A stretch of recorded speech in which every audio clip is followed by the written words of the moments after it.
नमस्कार विद्यार्थी मित्रांनो. Welcome to the largest learning online platform that mean Unacademy. Unacademy या भारतातल्या सगळ्यात मोठ्या लर्निंग प्लॅटफॉर्मवर आपणा सर्वांचं हार्दिक हार्दिक स्वागत आहे. Let's crack Maharashtra exams. Yes, MPSC सोबत इतर जेवढ्या महाराष्ट्राच्या एक्झाम्स आहेत त्या क्रॅक करा. तुम्ही आहात अनअकॅडमीच्या सगळ्यात मोठ्या प्लॅटफॉर्मवर, जिथे तुम्हाला daily live classes, structured course, live test, quizzes सगळं मिळते. तुम्हाला सगळं माहीत पडलंय आता. येस, माझं नाव Sachin Atkare. UPSC MPSC expert म्हणून काम करतोय. गेले 10 वर्ष झाले मी UPSC MPSC मधले history, political science, international relations, economics, science, Marathi grammar आणि चालू घडामोडी, करंट अफेअर्स हे विषय शिकवतो.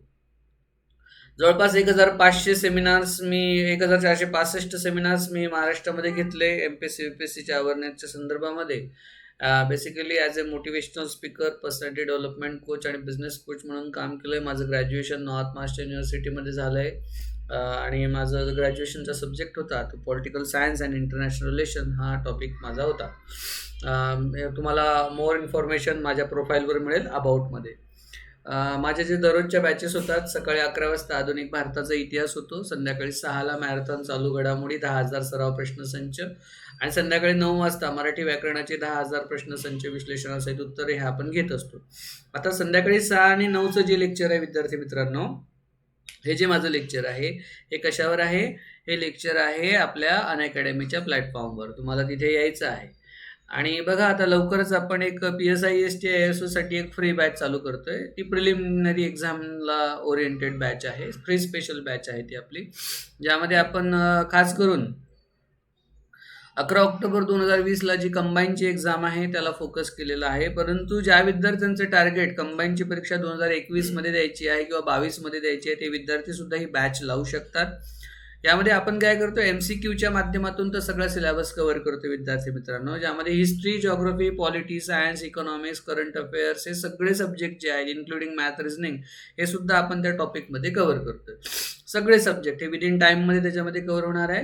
लिमिटेड ॲडमिशन्स आहेत, त्यामुळे तुम्हाला याला नोंदणी करायची आहे, एनरोल करायचं आहे. त्यासाठी तुम्हाला हे जे दिलेलं टेलिग्राम चॅनल आहे, जी मी लिंक दिली, याला तुम्हाला एनरोल करायचं आहे. तिथे तुम्हाला यायचं आहे, म्हणजे मला कळेल की एक्झॅक्टली किती स्टुडंट त्या बॅचला येतात. मराठी व्याकरणाच्या संदर्भात माझं अशी एक गोष्ट लक्षात आली की बऱ्याच विद्यार्थ्यांचं ग्रामर हे कच्चं आहे, तर त्या विद्यार्थ्यांसाठी सुद्धा आपण स्पेशल मराठी व्याकरणाची एक बॅच लॉन्च करतोय विद्यार्थी मित्रांनो. हसत खेळत मराठी व्याकरण आपल्याला तिथे शिकायला मिळणार आहे. खूप मस्त कॉमेडी आपण त्याच्यामध्ये करतो आणि कॉमेडीच्या माध्यमातूनच ते सगळं व्याकरण आपल्या लक्षात राहतं. हा एक महत्त्वाचा मुद्दा आहे. व्याकरण आणि शब्दसंग्रह आहे, एकदा क्लासमध्ये तुम्ही शिकले की परत घरी तुम्हाला वाचायची गरज नाही, क्लासमध्येच ते पूर्ण होऊन जाईल. जास्तीत जास्त सराव पेपर आपण घेऊ, म्हणजे जे 10,000 प्रश्नसंच आहे त्याच्या व्यतिरिक्त आपण हे घेणार आहोत. आणि तुम्हाला जर या बॅचमध्ये जर प्रवेश घ्यायचा असेल तर तुम्हाला इथे या टेलिग्राम चॅनलमध्ये आता तुम्हाला काय करावं लागेल, नोंदणी करावं लागेल. हा एक महत्त्वाचा मुद्दा याच्यामध्ये आहे. नेक्स्ट आत्ताचं जे लेक्चर आहे आपलं ते प्लासी आणि बक्सरचं आहे. आणि मगाशी आपल्याला ऑनलाईनमध्ये तो प्रॉब्लेम आला होता, म्हणून आपण काय करतोय, आता हे लेक्चर रेकॉर्ड करतोय आणि रेकॉर्डेड हे जे लेक्चर आहे याचा प्रीमियर व्हिडिओ हा आता तुम्हाला लॉन्च होईल संध्याकाळी. ठीक आहे, तर हे लेक्चर जे आहेत हे रेकॉर्डेड प्रीमियर व्हिडिओ म्हणून तुमच्या मोबाईलला येऊन जाईल किंवा यूट्यूबच्या लेट्स क्रॅक MPSC महाराष्ट्र याच्यामध्ये सुद्धा आपल्याला हे जे लेक्चर आहे हे आपल्याला कंटिन्यू करता येईल. तुम्ही बघत असाल स्क्रीनवर तुम्हाला प्लासी आणि बक्सरचं एक चित्र लढाईच्या संदर्भात दिसतंय. पहिल्या याच्यामध्ये प्लासी वॉर आहे आणि तत्कालीन 57 ते 65च्या दरम्यान जो आपला इंडिया होता त्याची एक माहिती तुम्हाला या मॅपमध्ये दिसतंय. सेकंड जो मॅप आहे त्याच्यामध्ये sketch of the battle of Berkshire, जे की 22-23 ऑक्टोबर 1764ला झालं आणि बाजूला तुम्हाला त्याचं एक मेमरी त्याच्या संदर्भामध्ये दिसतंय. आता हे जे युद्ध आहे प्लासीची लढाई, जी की 23 जून 1757ला झाली होती. आता हे युद्ध व्हायच्या आधीचं कारण काय ते आपण बघायचं आहे आपल्याला सुरुवातीला. की काल आपण एक लेक्चर घेतलं होतं कर्नाटक वॉर. काय बघितलं होतं आपण? कर्नाटक युद्ध बघितलं होतं. आणि कर्नाटक युद्ध बघत असताना आपण एक बघितलं की फ्रेंचांचं जे वर्चस्व होतं बंगाल प्रांतामध्ये किंवा कर्नाटक आणि नवाबाकडे जे काही असेल हैदराबादमध्ये, ते सगळं वर्चस्व काढून टाकून एक रंगीत तालीम होती. म्हणजे प्लासी आणि बक्सारच्या लढाईची एक रंगीत तालीम हे युद्ध होतं असं आपल्याला दिसतं. आता यानंतर बंगाल प्रांताकडे इंग्रजांनी लक्ष का दिलं, त्याचं सगळ्यात महत्त्वाचं कारण असं आहे की बंगाल हा भारतातला तत्कालीन सर्वाधिक सुपीक आणि समृद्ध प्रांत होता. म्हणजे तेथील उद्योग आणि वाणिज्य यांचा जो चौफेर विकास झाला होता, तो विकास ईस्ट इंडिया कंपनीच्या नजरेत होता.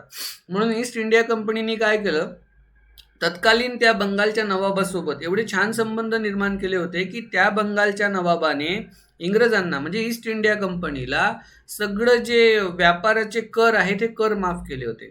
पण मग एक मुद्दा लक्षात घ्या की हे कर ईस्ट इंडिया कंपनीला माफ केले होते. कोणाला माफ केले होते?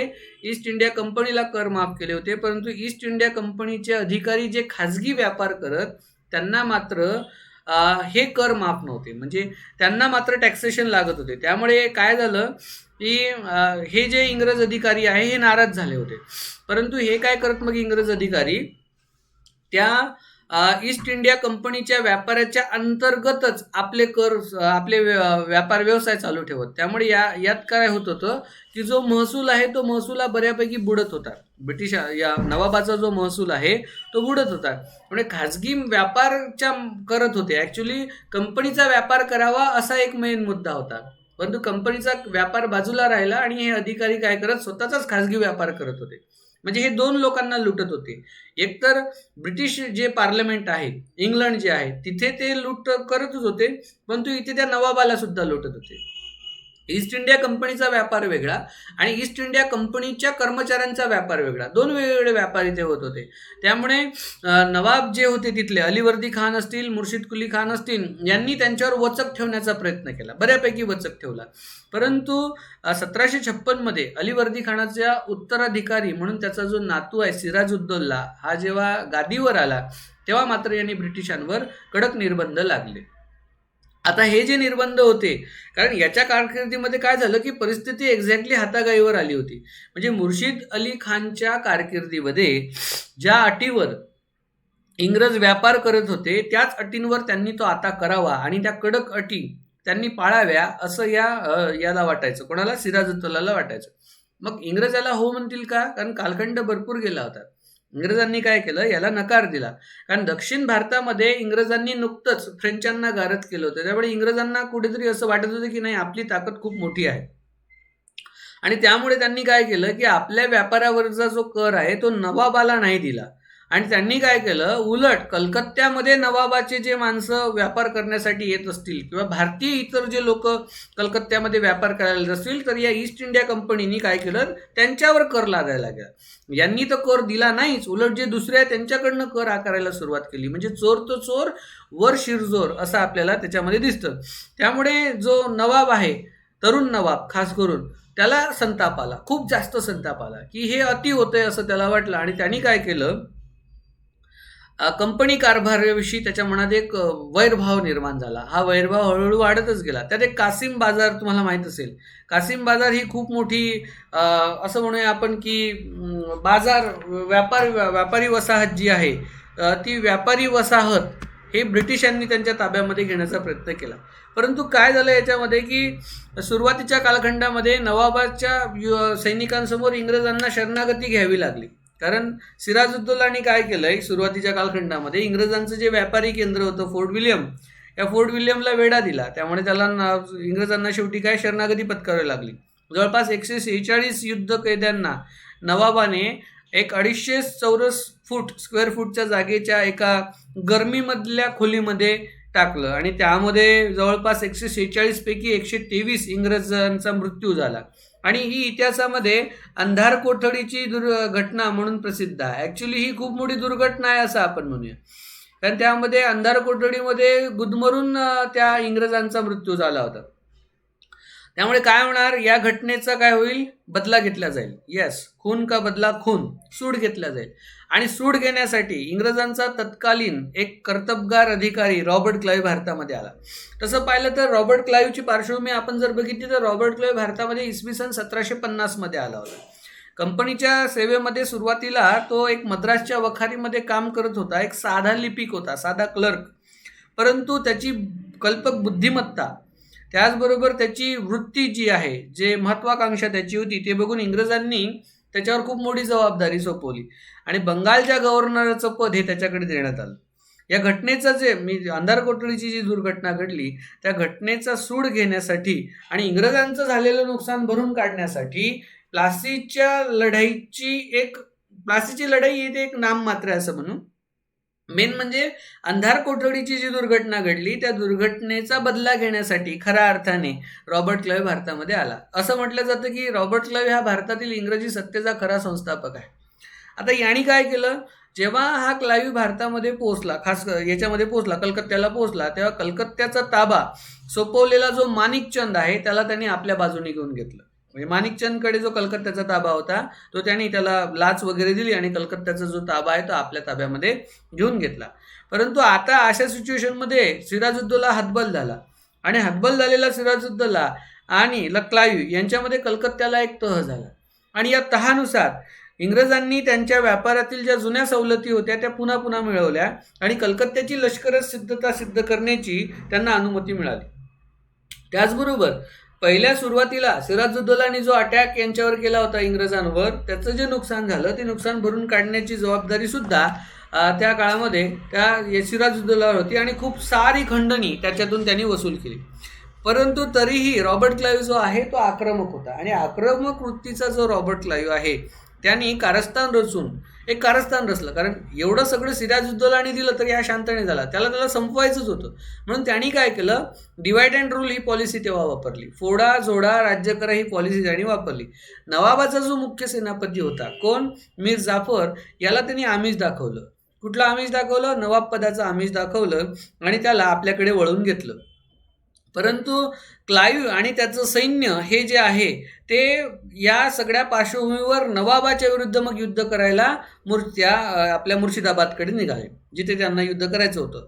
मुर्शिदाबादच्या दक्षिणेला आहे एक गाव आहे आणि त्या गावाचं नाव आहे प्लासी. मुर्शिदाबादच्या दक्षिणेला असलेल्या प्लासी या गावामध्ये दोन्ही सैन्य एकामेकासमोर आलं. तारीख होती मित्रांनो 23 जून 1757.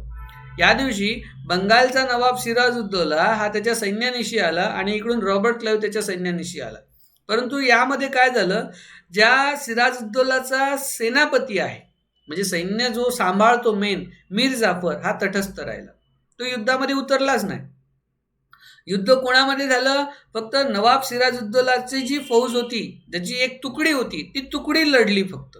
आणि ही जी तुकडी आहे बघा किती होतं, नवाब सिराजुद्दौलाकडे सैन्य तेव्हा 50,000 सैन्य होतं.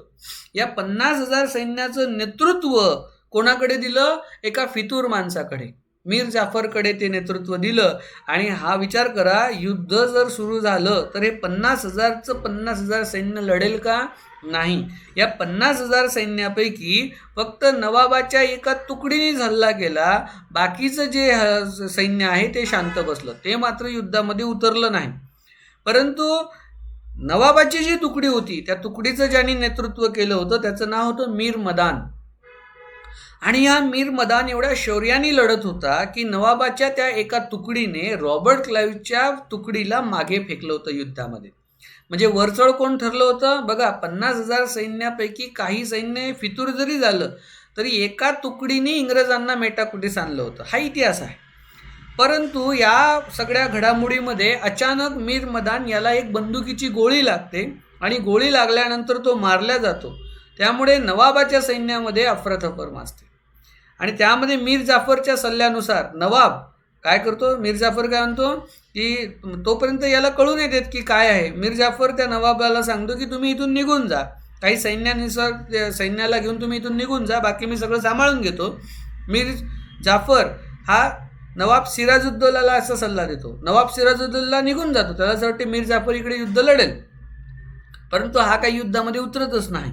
आणि यामध्ये मीर जाफरचा जो पुत्र आहे तो त्याचा पाठलाग करतो. कोणाचा, सिराजुद्दौलाचा पाठलाग करतो. त्याचं नाव आहे मिरान. मीर जाफरचा पुत्र कोण आहे, मिरान, हा त्याचा पाठलाग करतो आणि त्याला ठार मारतो. या युद्धामध्ये आपल्याला काय दिसतं की इंग्रजांचा संपूर्णपणे पराभव झाला. परंतु हा जो पराभव झालेला आहे हा पराभव तसं पाहिलं तर रक्ताचा थेंब न सांडता पराभव झाला असं म्हणतात. आणि यात एवढं नुकसान झालं नाही, हे डोक्याने लढलेली लढाई होती. आणि ठरलेल्यानुसार मीर जाफरला जे आमिष देण्यात आलेलं असतं की तुला मी पुढचा नवाब बनवतो, ते नवाब त्याला बनवण्यात येतं. आता नवाब बनवल्यानंतर एक उपकारच केले ना, मीर जाफरवर उपकार केले ब्रिटिशांनी. ईस्ट इंडिया कंपनीने उपकार केले. मग हे उपकार फेडण्यासाठी कंपनीला 24 परगणे जिल्ह्याचा प्रदेश क्लाईव्हसाठी स्वतःसाठी 2,34,000 पाऊंड रुपयाची भेट ही तेव्हा देण्यात येते. तसेच जे अधिकारी आहे, ब्रिटिशांचे अधिकारी आहे, त्यांना त्या काळामध्ये जवळपास 50 लक्ष रुपये हे बक्षीस स्वरूपामध्ये देण्यात आले होते. प्लासीच्या लढाईचं जे श्रेय आहे ते संपूर्णपणे रॉबर्ट क्लाईव्हकडे जातं असं आपल्याला दिसून येतं. परंतु प्लासीच्या लढाईनंतर लगेचच व्यापार करण्याचं काम जे आहे ते हळूहळू कंपनीने कमी केलं आणि लष्करी काम जास्त केलं. साम्राज्य विस्तार कसा करता येईल याच्याकडे लक्ष दिलं. त्यामुळे यांनी काय केलं, जवळपास मीर जाफरकडे जास्तीत जास्त रकमेची मागणी केली. एक कर म्हणून दे, आम्हाला मदत म्हणून दे असं. त्यामुळे मीर जाफरनं कंपनीला त्या काळामध्ये मासिक 1 लक्ष रुपये द्यायचं कबूल केलं होतं. किती? महिन्याला 1 लक्ष रुपये आम्ही तुम्हाला देऊ कंपनीला, असं कबूल केलं होतं. परंतु 1757 ते 1760 पर्यंत कंपनीची थकीत रक्कम ही जवळपास 25 लक्ष रुपये झाली होती. किती झाली होती थकीत रक्कम? 25 लक्ष रुपये ही रक्कम झाली होती. परंतु ही रक्कम देणं आता मीर जाफरला अशक्य होतं. म्हणून मीर जाफरला पदभ्रष्ट केलं ब्रिटिशांनी आणि त्याचा जो धूर्त जावाई आहे मीर कासिम, या मीर कासिमला काय केलं, त्यांनी गादीवर बसवलं. आता मीर कासिम हा जेव्हा बंगालचा सुभेदार बनतो, सेम परत काय होतंय, त्याला सुद्धा ब्रिटिश काय म्हणतात, तू सुद्धा आम्हाला ती थकीत रक्कम दे. परंतु ही थकीत रक्कम देणं मीर कासिमला सुद्धा शक्य होत नाही. ते आपण मग बक्सारच्या लढाईमध्ये बघू. परंतु एक लक्षात येईल आपल्याला की रॉबर्ट क्लाईव्हनी प्लासीच्या लढाईच्या युद्धातून ब्रिटिशांचा बंगालमध्ये पाया घातला. त्याचा जो कळस रचला तो बक्सारच्या लढाईने रचला, तो आपण थोड्या वेळात बघूया.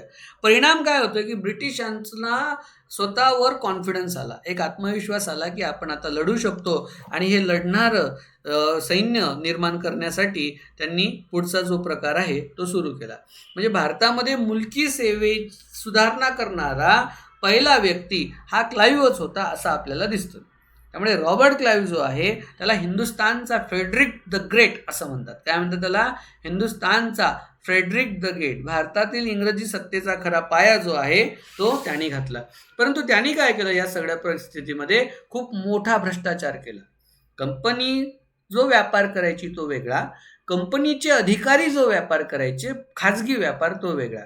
आणि रॉबर्ट क्लाईव्ह जो आहे हा खूप मोठा भ्रष्टाचारी झाला कंपनीचं. त्यामुळे त्याला ब्रिटिशांनी परत बोलवलं. तिकडे त्याच्यावर भ्रष्टाचाराचे आरोप ठेवण्यात आले इंग्लंडमध्ये.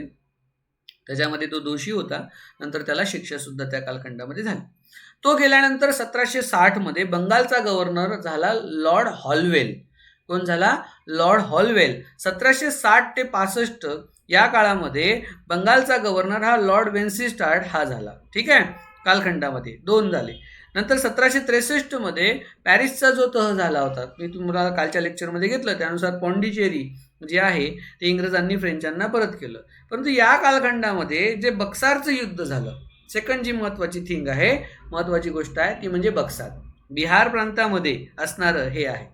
आणि 22 ऑक्टोबर 1764 ही त्याची डेट आहे. परीक्षेमध्ये ही वारंवार विचारण्यात आलेली आहे.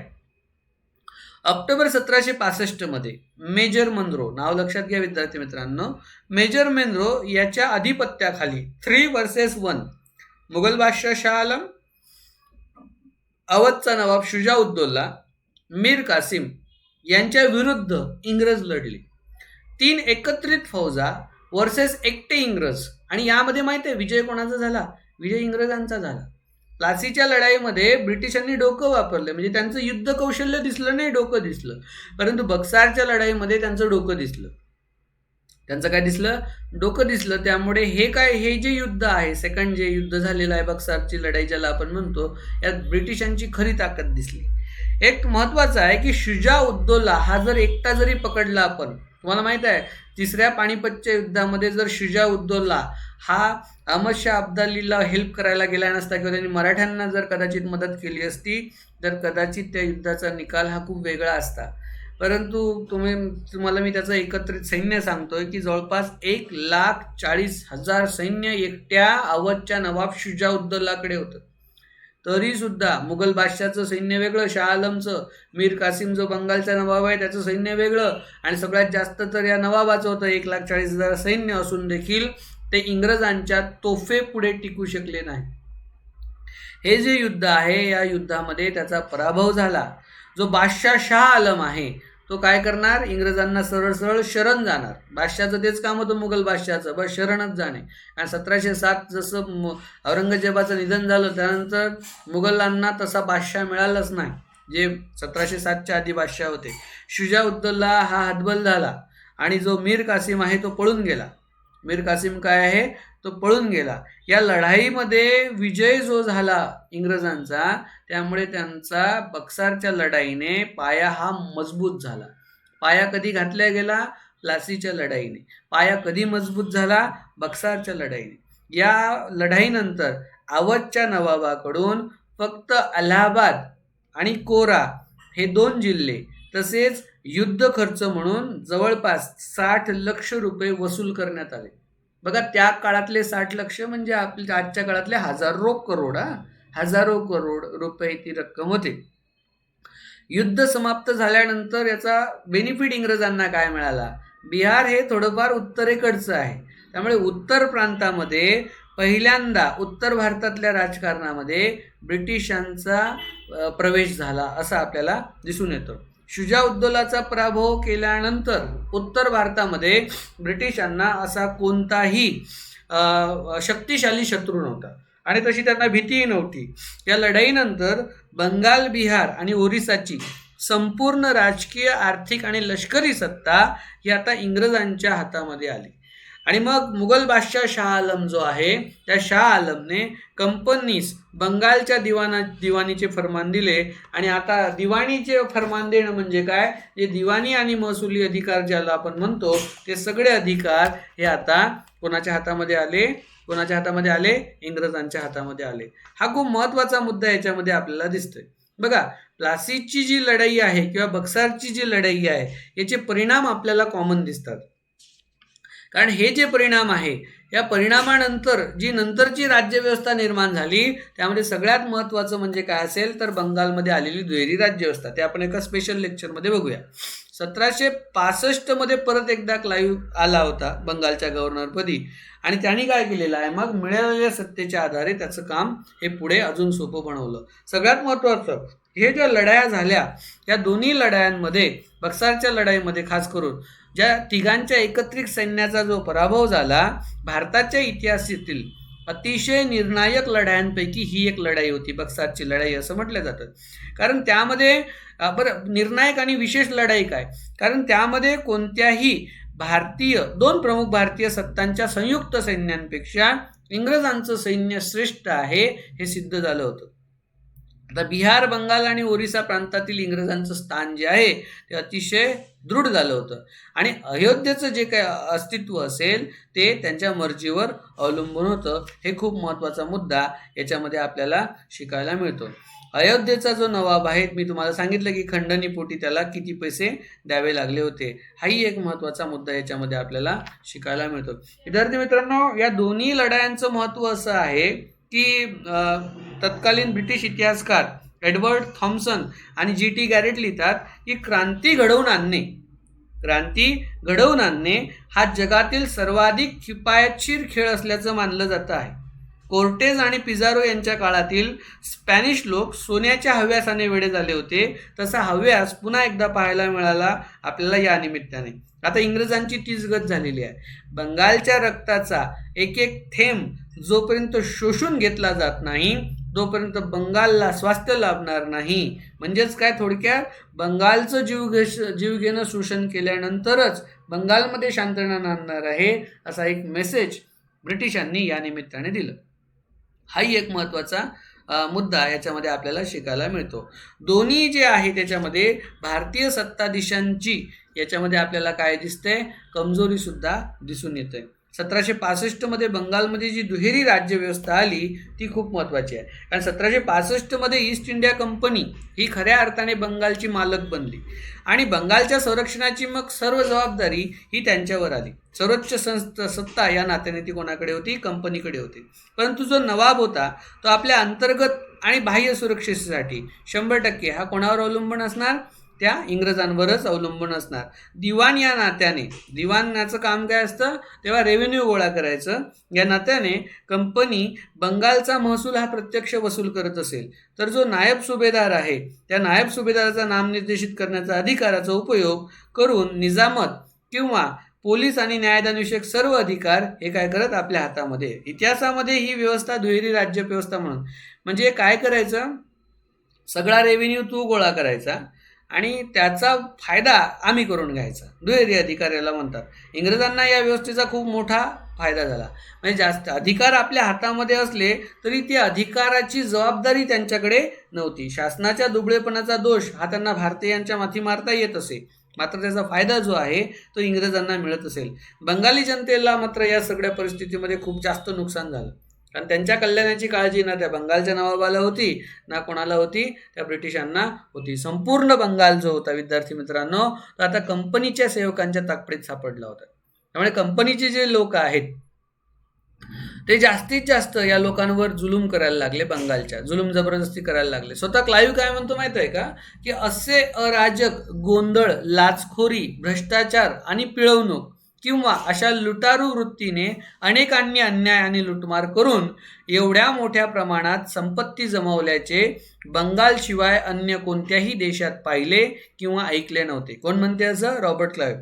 मीर जाफर नवाबपदी परत आल्यापासून 30 लाख पौंड महसुलाच्या बिहार, बंगाल व ओरिसा प्रांताचे व्यवस्थापन संपूर्णतः कंपनीच्या सेवकांच्या हाती आहे. विद्यार्थी मित्रांनो, तुम्हाला परीक्षेमध्ये प्रश्न विचारतात असे विधान कोणी केले, त्यामुळे ते विधान मी तुम्हाला जसं तसं वाचून दाखवलं. कंपनीच्या नागरी किंवा सैनिकी अधिकाऱ्यांनी नवाबापासून अगदी खालच्या जमीनदारांपर्यंत एकजात सर्व अधिकारी व महत्त्वाच्या व्यक्तींकडून एकतर पैसे उकळले आहेत किंवा घेतले तरी आहेत. हा खूप महत्त्वाचा आहे.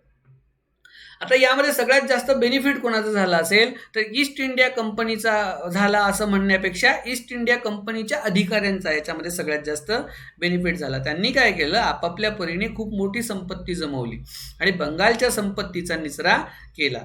भारतीय बनावटीचा माल विकत घेण्यासाठी इंग्लंडहून पैसे पाठवण्याचे त्यांना थांबवले. त्याऐवजी त्यांनी काय केलं, असा जो माल आहे तो बंगालच्या महसुलातून विकत घेऊन परदेशात निर्यात करण्याचं धोरण अवलंबलं. म्हणजे उलटं त्यांनी काम सुरू केलं. हा एक खूप महत्त्वाचं आहे.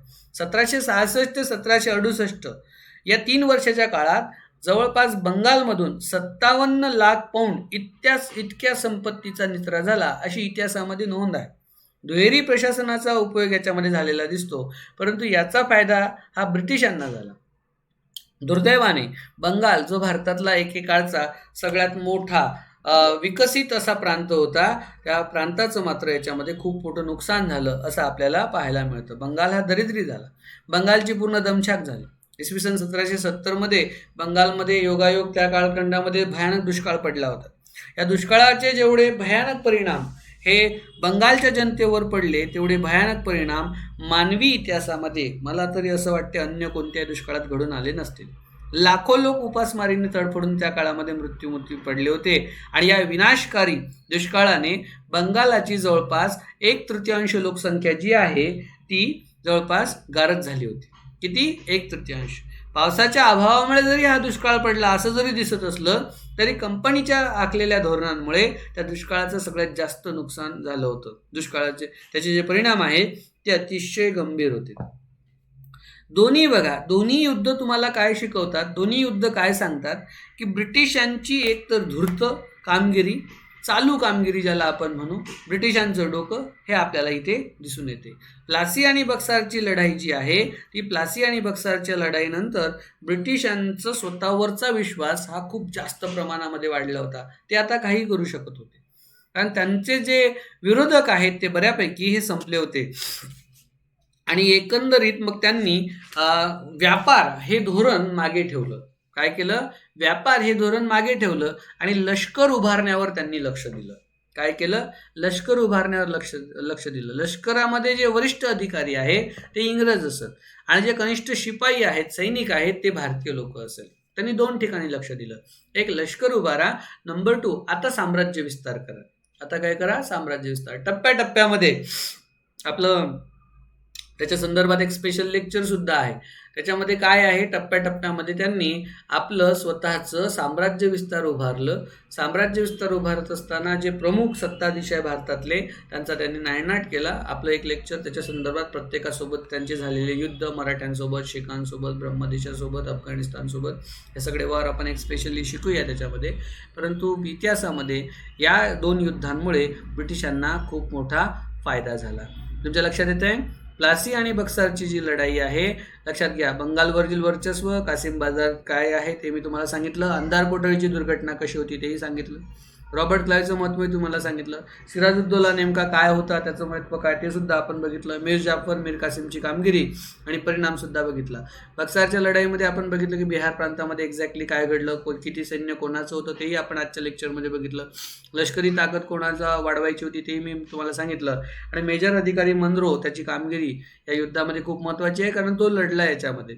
ठीक आहे. हे लेक्चर जे आहे, हे लेक्चर खूप महत्त्वाचं आहे. रोज सकाळी विद्यार्थी मित्रांनो आपलं सकाळी 11 वाजता हे लेक्चर राहतं. कुठलं? 11 वाजता आधुनिक भारताचा इतिहास हे लेक्चर राहतं.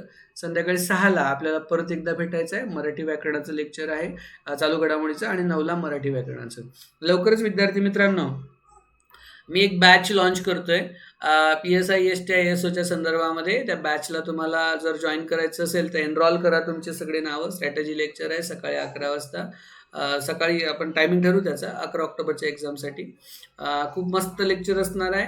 त्यामध्ये मी सगळे विषय तुमचे घेणार आहे. हिस्ट्री, जिओग्राफी, पॉलिटी, सायन्स, इकॉनॉमिक्सचे सगळे लेक्चर त्याच्यामध्ये आपले होतील. ठीक आहे. तुम्हाला जर ॲडमिशन्स पाहिजे असेल लवकरात लवकर या. मराठी व्याकरणाचं सुद्धा एक स्पेशल बॅच आपली लॉन्च होते. त्या बॅचला सुद्धा तुम्ही यावं. ती बॅच जी आहे एकदम मस्त आहे, खूप मजा येणार आहे त्या बॅचमध्ये. व्याकरण शब्दसंग्रह जो आहे तो क्लासमध्येच आपला पाठ करून घेतला जाणार आहे. भरपूर सराव, पेपर विश्लेषण त्याच्यामध्ये होणार आहे. हाही एक महत्त्वाचा आपल्याला टॉपिक तुम्हाला सांगायचं होतं, एक महत्त्वाची माहिती द्यायची होती. जास्तीत जास्त लोकांनी अनअकॅडमीला डाउनलोड करावं. सचिन अतकरे मला फॉलो नक्की करा. फॉलो खूप महत्त्वाचं आहे, फॉलो करा. प्लासी बक्सारचं वॉर तुम्हाला कसं वाटलं हे मला नक्की कळवा. ठीक आहे. Let's crack Maharashtra exams. Like, share आणि सबस्क्राईब करायला विसरू नका. पुन्हा भेटूया आपण आज संध्याकाळी परत एकदा 6 वाजता माझं लेक्चर आहे. परत एकदा आपण तिथे भेटूया. ठीक आहे. थांबू? ओके, ठीक आहे. थँक्यू.